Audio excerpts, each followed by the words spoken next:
RFI, Radio France Internationale. Il est 18h à Paris, 19h à Gaza, 16h temps universel. Le journal en français facile. Adrien Delgrange.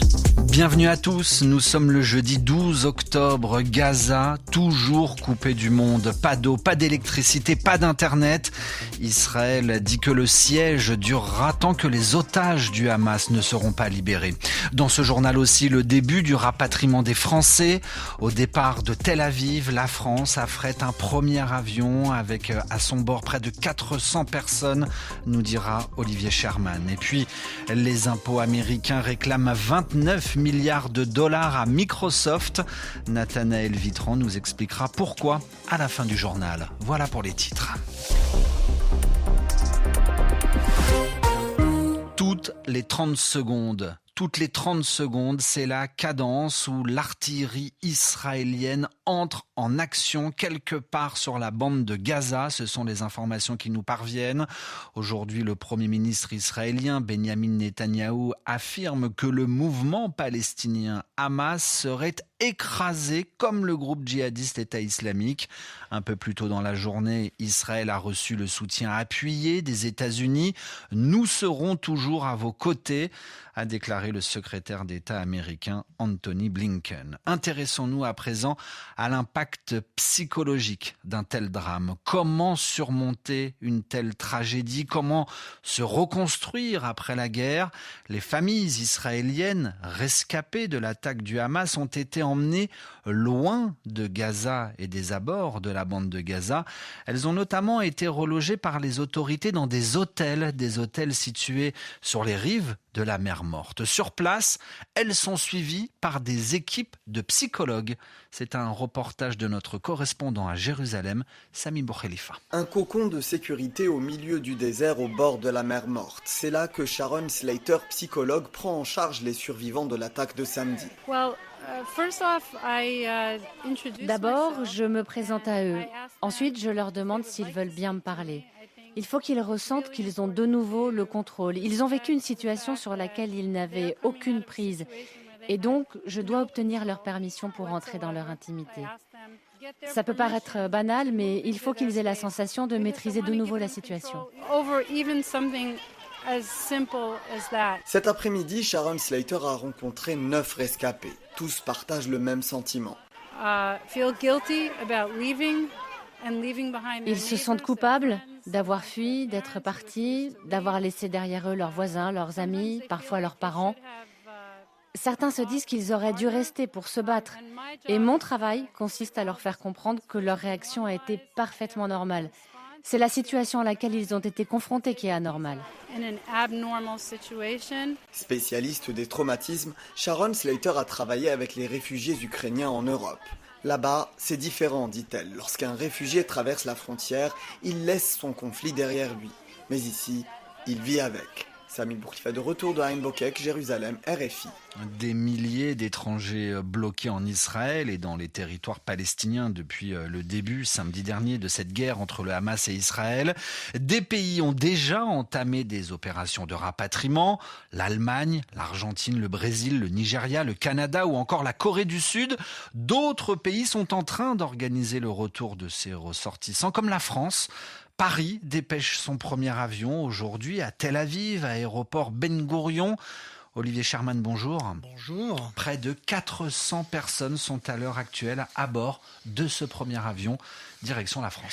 Oui, c'était un avion qui était très attendu. C'est à la demande du ministère français des Affaires étrangères que la compagnie aérienne Air France organise ce rapatriement.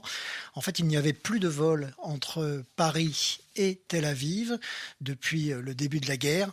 Les vols étaient complètement arrêtés et donc le gouvernement français a demandé à ce qu'Air France organise ce premier vol spécial. Il s'agit donc d'un vol d'une capacité de 380 places.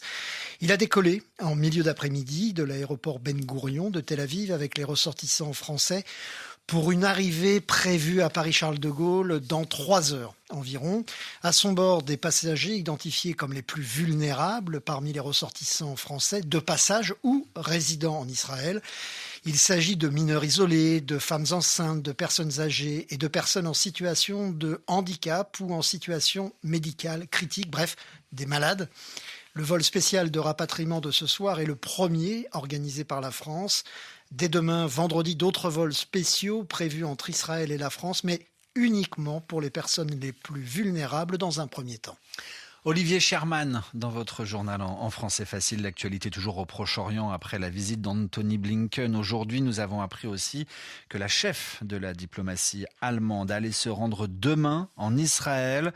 Annabella Baerbock sera à Tel Aviv demain en signe de solidarité avec l'État hébreu suite à l'offensive sanglante lancée il y a maintenant près de 6 jours par le Hamas.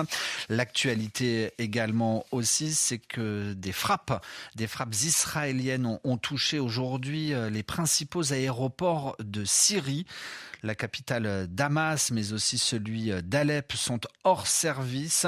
Des frappes aériennes simultanées, autrement dit en même temps, ont visé les infrastructures et ont endommagé les tarmacs des 2 aéroports, les mettant hors service, a précisé une source militaire syrienne citée par un média d'État. RFI à Paris, 18h06. Le journal en français facile. L'actualité sur le continent africain et l'élection présidentielle à Madagascar reportée d'1 semaine. Le premier tour était initialement prévu le 9 novembre prochain. Il aura finalement lieu le jeudi 16 novembre. Report d'1 semaine à la suite de la blessure d'un candidat lors d'une manifestation de l'opposition. C'est ce qu'annonce la Haute Cour constitutionnelle malgache. 29 milliards de dollars, c'est la somme d'argent que doit payer Microsoft. Les services des impôts aux États-Unis réclament aux géants de l'informatique près de 29 milliards de dollars. C'est l'équivalent du produit intérieur brut du Tchad, pour prendre un exemple de ce que représente cette somme d'argent. Les services des impôts américains se sont intéressés aux pratiques d'évasion fiscale de Microsoft, autrement dit, cette manière illégale de réduire le montant de ses impôts en les déclarant dans un autre pays. Le fisc américain se penche sur la période entre 2004 et 2013. Nathanaël Vitran, Microsoft conteste. Le géant américain de l'informatique ne compte pas se laisser faire. Oui, le groupe dit les choses clairement. Nous ne sommes pas d'accord, écrit l'entreprise qui annonce qu'elle va faire appel.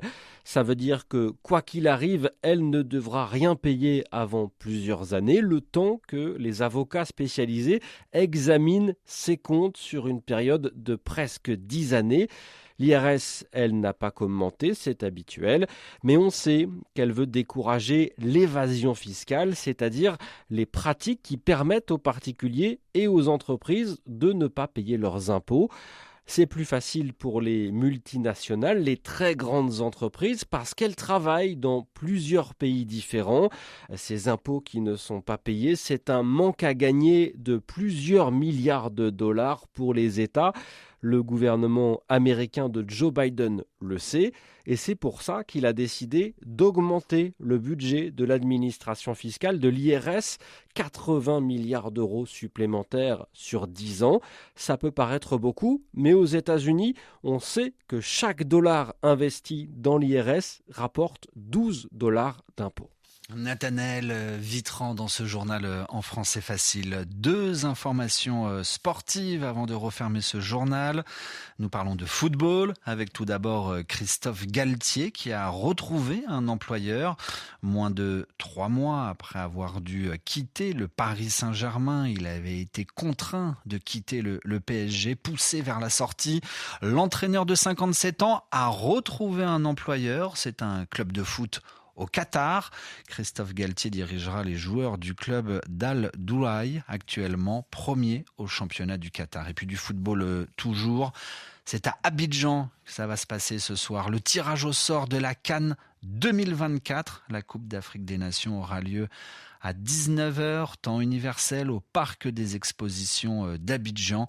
Manière de connaître la répartition des 24 équipes qualifiées pour cette compétition.